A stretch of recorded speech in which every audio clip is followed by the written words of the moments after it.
Item. SCP-145.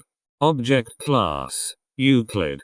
Special Containment Procedures. SCP-145 is to remain inside its room at all times in a 0.5 x 0.5 x 0.5 m plexiglass container unless being studied. Room is to be thoroughly soundproofed and securely locked when studies of SCP-145 are not in progress. Under no circumstances shall any personnel come into physical contact with SCP-145 without being accompanied and constantly observed by one or more other personnel unless conducting testing with proper authorization. Any personnel showing signs of intense psychological trauma must be immediately escorted out of the containment area. Depending on the level of trauma of affected personnel, they may be required to submit to consultation with an approved psychiatrist for no less than 2 weeks.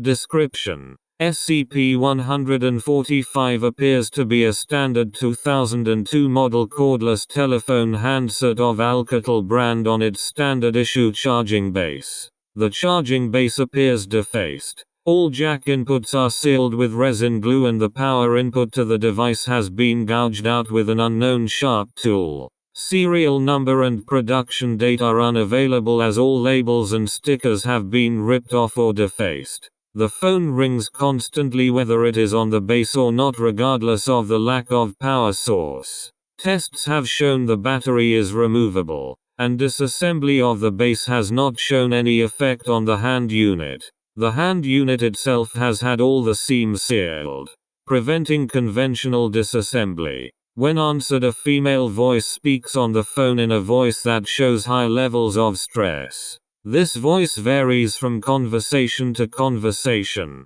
but in all cases the voice expresses extreme panic, and proceeds to plead with the listener for assistance as she describes instances of torture conducted on unknown victims. In the background, the listener will hear sounds of violence and expressions of pain and anguish. Audio analysis has so far indicated at least individual voices over disparate calls. The methods of torture implied thus far, judging from the phrases and reactions of those speaking at the time of contact, have included branding, electrocution, laceration, sexual assault, data expunged, and dismemberment. The callers appear to be non-automated and entirely sentient. Attempts to trace the call or track down the location of the tortured callers have proven unsuccessful thus far. Attempts to block the signal of the phone with the use of a Faraday cage have also been unsuccessful.